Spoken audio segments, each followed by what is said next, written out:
light of a very busy news week, a lot of people would like to get to the bottom of a couple of things, give you a chance to go on record here. Did you at any time urge former FBI Director James Comey in any way, shape, or form to close or to back down the investigation into Michael Flynn? And also, as you look back... No. Next question. Next question. As you look back over the past 6 months or year, have you had any recollection where you've wondered if anything you have done has been something that might be worthy of criminal charges in these investigations or impeachment, as some on the left are implying? I think it's totally ridiculous. Everybody thinks so. And again, we have to get back to working our country properly so that we can take care of the problems that we have. We have plenty of problems. President Donald Trump is not exactly known for his self-restraint. The recent firing of Federal Bureau of Investigation, FBI, Director James Comey was not handled with any delicacy and has unleashed a firestorm of criticism coming from across the political spectrum. And since Comey's abrupt dismissal, the backstabbing has become even worse, with many coming around to the view that Trump is actually crudely threatening Comey over the issue of what might or might not have been said at dinners and meetings between the two men. What exactly drove the firing at this time remains somewhat of a mystery, though the media has been quick to link it directly to Trump's reported anger at the seemingly endless investigation into his administration's possible ties to Russia, an investigation that nominally Comey headed as FBI director. But that explanation somehow makes no sense, as even a white-hot Trump would have realized that getting rid of Comey would only make the Russiagate problem worse, as everyone would assume cover-up and would come after the White House with even greater intensity, which is precisely what has happened. Was Trump dumb enough to dig himself into a deeper hole? Possibly, but it seems unlikely. What is real, however, is that constant innuendo means that anti-Russian hysteria has been mounting, including completely speculative pieces wondering whether the entourage of Foreign Minister Sergei Lavrov had sought to sneak a recording device into the White House during last week's visit. And what if there really is a conspiracy against Donald Trump being orchestrated within the various national security agencies that are part of the United States government? The president has been complaining for months about damaging leaks emanating from the intelligence community and the failure of Congress to pay any attention to the illegal dissemination of classified information. It is quite possible that Trump has become aware that there is actually something going on, and that something just might be a conspiracy to delegitimize and somehow remove him from office. President Trump has also been insisting that the Russian thing is a made-up story, a view that I happen to agree with. I recently produced my own analysis of the possibility that there is in progress a soft, or stealth or silent coup, call it what you will, underway directed against the president, and that, if it exists, it is being directed by former senior officials from the Obama White House. Indeed, it is quite plausible to suggest that it was orchestrated within the Obama White House itself before the government changed hands at the inauguration on January 20th. In line with that thinking, some observers are now suggesting that Comey might well have been party to the conspiracy, and his dismissal would have been perfectly justified based on his demonstrated interference in both the electoral process and in his broadening of the acceptable role of his own bureau, which Trump has described as showboating. Two well-informed observers of the situation have recently joined in the discussion: Robert Parry of Consortium News and former CIA senior analyst Ray McGovern of the Veteran Intelligence Professionals for Sanity. McGovern has noted, as have I, that there is one individual who has been curiously absent from the list of former officials who have been called in to testify before the Senate Intelligence Committee. That is ex-CIA Director John Brennan, who many have long considered an extreme Obama, Hillary Clinton loyalist, long rumored to be at the center of the information damaging to Team Trump sent to Washington by friendly intelligence services, including the British. Ray suggests that Brennan and also Comey may have been at the center of a deep state combined CIA, NSA, FBI cabal working to discredit the Trump candidacy and delegitimize his presidency. Brennan in particular was uniquely well placed to fabricate the Russian hacker narrative that has been fully embraced by Congress and the media, even though no actual evidence supporting that claim has yet been produced.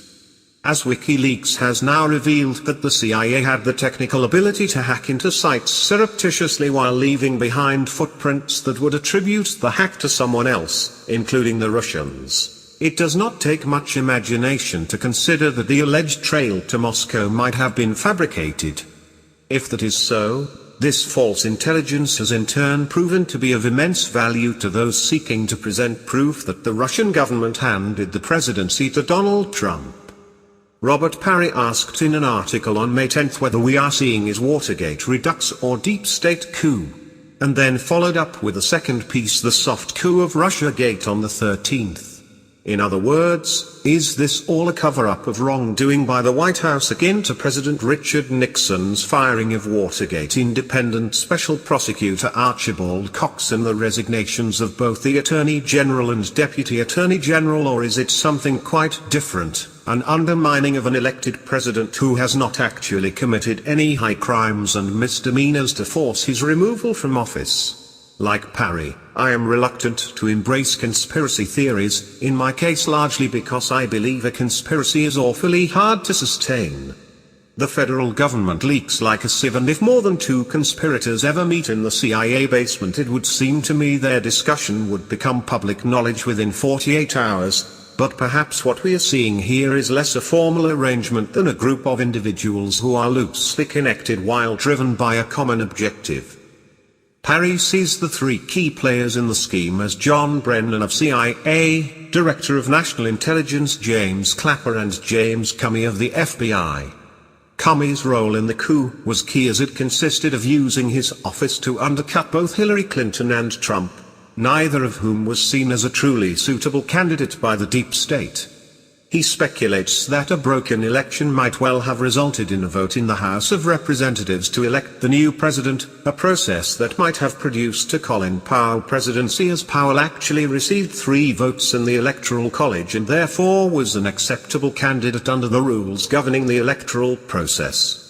Yes, the scheme is bizarre, but Parry carefully documents how Russiagate has developed and how the national security and intelligence organs have been key players as it moved along, often working by leaking classified information. And President Barack Obama was likely the initiator, notably so when he de facto authorized the wide distribution of raw intelligence on Trump and the Russians through executive order.